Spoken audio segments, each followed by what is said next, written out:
So I have a lot of questions for you tonight about this whole situation, but first let's start with this. Where do things stand now? Is Manager still on the run after this most recent attempt to pull him over? What's going on? Darren Merger is still a wanted fugitive.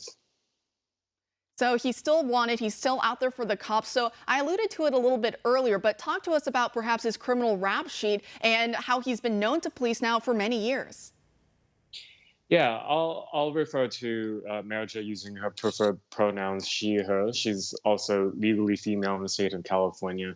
So she has nearly a dozen felony convictions in the state of California alone, everything from burglary to theft to indecent exposure. Um, there was a 2003 conviction that was the second sex crime related conviction that led to her becoming a mandated registered sex offender in California. And I reported out in the details in the New York Post report that you referenced that she pled guilty to um, masturbating while looking through the window of an elderly woman's home in Southern California. So she's now currently has two open cases of felony indecent exposure. Both cases involve minors. In one of the cases, a minor victim was as young as 10 years old. So we know about the Wee Spa incident now that happened earlier this summer, allegedly happened earlier this summer, I should say.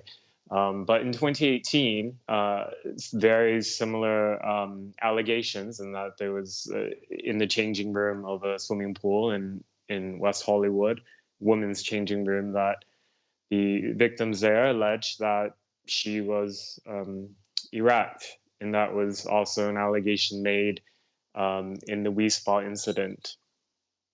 And so when it comes to this Spa incident, I know you've been covering it quite closely. Have you been able to get in contact with Merger? And if so, how is Merger, what's the defense there? What's his side of the story? Yeah, I interviewed her for both reports that I did in the New York Post, and I think to date I'm the only journalist who's actually secured an interview with her. She maintains her innocence, so she's denying all these allegations against her, and she's saying that the reason why she's on the run, the reason why she hasn't turned herself in on either one of these arrest warrants, is because she said she feels unsafe. She says that she's being defamed in the media, that she's being portrayed as a sex offender, when in reality, she was never. She says she wasn't erect, but she says she has a large appendage, and that was mistaken for an erection. I'm sorry to be graphic. I don't know how else to say it. She also says that when she does turn herself in, that she expects to be housed in the women's facility. What a time to be alive that we're even having this conversation, unfortunately. But, you know, you are someone, you basically, literally, actually wrote the book on Antifa. And that's part of why this story became as big as it did. Because for several weeks there over the summer, when this video first came out with the allegations, I mean, Antifa, they descended on the city in Los Angeles. They're out there pretty much every weekend. And I know you were covering it as well. Is this kind of standard fare now when it comes to Antifa? Well, without a Trump boogeyman in office anymore to rally people to riot and be violent, they've had to expand who and what they're willing to riot over. So this year we saw them be violent towards women and other feminists who were critical of what allegedly happened at Wee Spa. So there were assaults that happened at the riots there and during the summer. They've also been actually involved in a shooting against people who are against COVID vaccine mandates as well.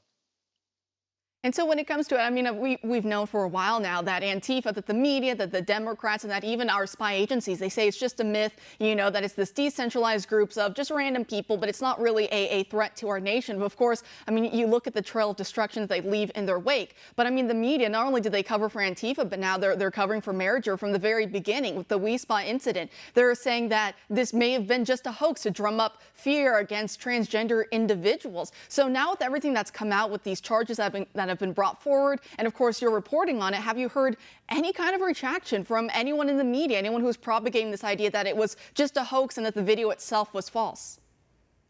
Slate was one of the news publications to issue a report claiming that what happened at the Wispa was likely a hoax, that there was actually no trans person in that day. That we know is untrue, and they've had to quietly issue multiple corrections to the story. They should have just retracted it, to be honest. The Guardian did a follow up report, not acknowledging the sex offender registration status of the suspect, and instead really trying to cling on to the narrative that the reaction that the public had to the Wispa was because of transphobia.